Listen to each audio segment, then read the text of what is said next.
The distraction war, how the world quietly shifted power. What if the biggest global shift in power didn't happen with explosions, invasions, or breaking news alerts?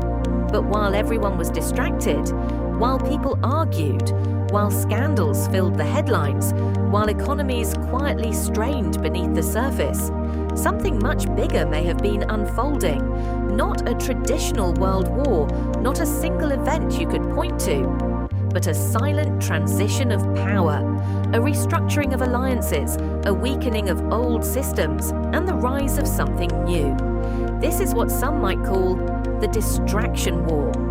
When Donald Trump returned to the center of global attention, the world didn't slow down. It accelerated. Headlines became louder, more urgent, more constant. Political drama dominated conversations. Legal battles and controversies pulled focus. Whispers of hidden networks and powerful figures kept people locked in, watching, reacting, choosing sides. The public was engaged completely, but history has a pattern. When attention is pulled in one direction, power often moves in another. Because while the spotlight remained fixed on internal conflict, global strategy didn't stop. It adapted. For decades, one system quietly anchored the global economy: oil traded in US dollars. This system, often called the petrodollar, gave the United States enormous influence. Nations needed dollars to buy energy, and that demand reinforced America's position at the center of global finance. But systems don't last forever. Slowly, almost quietly, the structure began to shift. Sanctions, once a powerful economic tool, started to lose their edge. Russia found alternative buyers. Iran found new pathways to move its resources. Trade routes adjusted. Deals were negotiated outside the traditional framework. Then came a critical signal.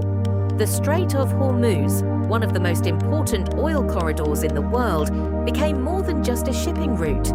Iran suggested something subtle but powerful. Transactions tied to passage and oil movement could be conducted in yuan instead of dollars. It didn't make global headlines the way a war would, but it sent a message. The system was no longer fixed, and China was ready to move. China didn't respond with military escalation, it responded with infrastructure, massive investments in energy, expanding renewable power across regions, building what some described as solar shields, large-scale energy systems designed to reduce dependence on traditional fuel markets. Entire countries began shifting towards solar and water-powered energy systems, not just as environmental choices, but as strategic decisions. Energy independence meant freedom from external pressure. It meant options. And China, already the world's largest producer of solar technology, positioned itself at the center of that transition. This wasn't just about energy, it was about influence. Because when you help build a country's power grid, you become part of its future. Across the Middle East, long-standing alliances began to evolve. Not dramatically, not all at once, but steadily. Nations that had relied on the United States for decades started exploring alternatives. Trade relationships expanded eastward. Strategic cooperation diversified. Diplomatic language softened, then shifted. America wasn't being directly challenged. It was being gradually bypassed. Meanwhile, inside the United States, something else was building, something less visible but deeply felt. Economic pressure, not a sudden collapse, not a dramatic crash, but a slow tightening. Prices rising while growth slowed, wages struggling to keep pace. Uncertainty creeping into everyday life, stagflation, a condition that doesn't shock you all at once, but wears you down over time. At the same moment, global demand for the US dollar began facing subtle pressure. Energy markets were no longer exclusively tied to it. Trade agreements were evolving. Alternative financial systems were beginning to take shape.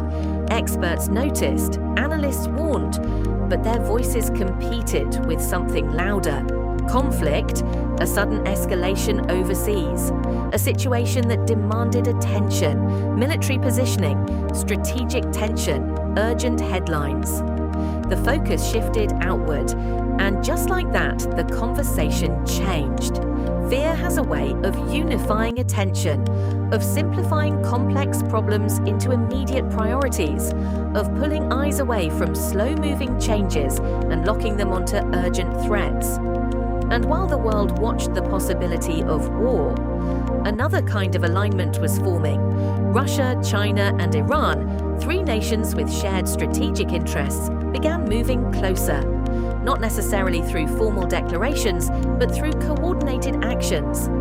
Energy cooperation increased, technology was shared, military capabilities were strengthened. Iran, sitting at the center of critical global trade routes, became more than just a regional power. It became a connector, a bridge between major players. And with each agreement, each transaction, each shift away from traditional systems, the balance of global influence adjusted, not overnight, but undeniably. Here's what makes this moment different from the past. There was no single event you could point to and say, that's when everything changed. No official start, no formal declaration, no clear battlefield.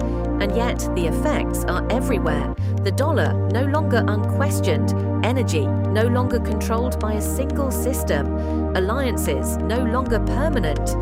What we may be witnessing isn't a world war in the traditional sense, but something quieter, a multipolar world emerging in real time, where power isn't seized in dramatic fashion, it's transferred piece by piece, decision by decision, deal by deal.